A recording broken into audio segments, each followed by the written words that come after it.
നിയമ പോരാട്ടം നടത്തി ആപ്പിൾ കമ്പനിയെ മുട്ടുകുത്തിച്ച വനിതാ ഡോക്ടർ.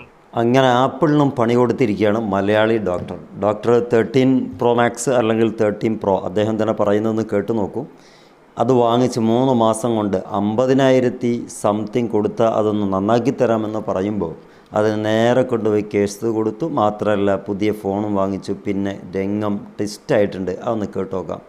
1.5 വർഷക്കാലത്തോളം ആപ്പിൾ കമ്പനിയുമായി നിയമ പോരാട്ടം നടത്തി കമ്പനിയെ മുട്ടുകുത്തിച്ചതാ. ആപ്പിളിന് അന്ധമായി വിശ്വസിക്കുകയും അതിൻ്റെ പ്രൊഡക്റ്റ് വലിയ സംഭവമാണെന്ന് വെറുതെ കൊട്ടിഘോഷിക്കപ്പെടുകയും ചെയ്യുന്ന ചില ആളുകൾക്ക് ഇതൊരു മറുപടിയാണ്. കാരണം എല്ലാ ഫോണിനും ഹൈ വാല്യൂ ഇട്ടിട്ട് അതിൻ്റെ വലിയൊരു ഹൈ പ്രൈസ് ഇട്ടിട്ട് വലിയൊരു എമൗണ്ടാണ് നമ്മുടെ കയ്യിൽ നിന്ന് തട്ടിയെടുക്കുന്നത് എന്നുള്ള ഇനിയെങ്കിലും നമ്മൾ മനസ്സിലാക്കുക. ഒരു ബാറ്ററി ബൾജായി പോയതിൻ്റെ പേരിൽ 53 സംതിങ്ങോ എമൗണ്ടുള്ള ഇതേ ഫോണിൻ്റെ ബാറ്ററി ചേഞ്ചാക്കി തരാൻ വേണ്ടിയിട്ട് അവർ പറയുന്ന ന്യായം ആ ഗ്യാരണ്ടി ഡിനേ ചെയ്തിരിക്കുന്നു. നിങ്ങളുടെ കോർണറിൽ അഥവാ ഫോണിൻ്റെ കോർണറിൽ ചെറിയൊരു വര കാണുന്നുണ്ട്, അതുകൊണ്ട് ഇതിൻ്റെ വാറണ്ടിയോ ഗ്യാരണ്ടിയോ ബന്ധപ്പെട്ട ഒന്നും കിട്ടില്ല. മാത്രമല്ല ഇത് നിങ്ങൾക്ക് നന്നാക്കി തരാം, നിങ്ങൾ 50,000 സംതിങ് എമൗണ്ട് കമ്പനിയിലേക്ക് അടക്കണമെന്നാണ് പറയുന്നത്. ഇത് അത്ര കണ്ട് പന്തിയല്ല എന്ന് മനസ്സിലാക്കിയപ്പോൾ ഡോക്ടർ എന്ത് ചെയ്തു? കൺസ്യൂമർ കോർട്ടിൽ വലിയൊരു കേസ് ഫയൽ ചെയ്തു. അതിൻ്റെ 1.5 കൊല്ലം അതിൻ്റെ പിന്നാലെ നടക്കുകയും ചെയ്തു. ഇങ്ങനെ ഒരു 10 പേരുണ്ടെങ്കിൽ ഇവരുടെ ഈ ഒരു ധിക്കാരപരമായിട്ടുള്ള ആ ഒരു അവസ്ഥയിൽ നിന്ന് ഒരുപാട് മാറിക്കിട്ടും എന്നുള്ളത് യാതൊരു തർക്കവുമില്ല.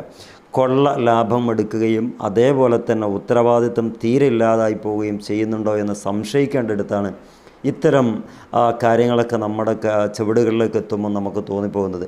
ആപ്പിൾ 1.5 കൊല്ലം നടത്തിയെന്ന് മാത്രമല്ല, അവർക്ക് പുതിയ ഫോൺ കൊടുത്തു, വലിയ എമൗണ്ട് കൊടുത്തു.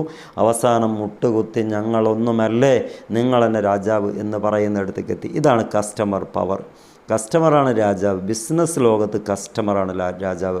അല്ലാതെ ബിസിനസ് എന്ന് പറയുന്നത് മുതലാളിമാർ പറയുകയും നമ്മളതിങ്ങനെ കേൾക്കുകയും ചെയ്യേണ്ട കാര്യമില്ല. പക്ഷേ നമുക്ക് നമ്മുടേതായ തൻ്റേടങ്ങൾ ഉണ്ടാകണം. ആപ്പിൾ കമ്പനീൻ്റെ അടുത്ത് നിന്ന് ഇത്ര എമൗണ്ട് വാങ്ങിക്കാൻ പറ്റിയിട്ടുണ്ടെങ്കിൽ അത് വലിയൊരു മികച്ച വിജയം തന്നെയാണ്.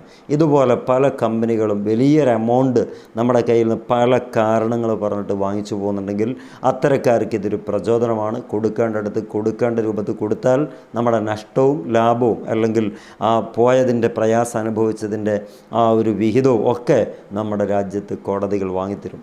ഇതാണ്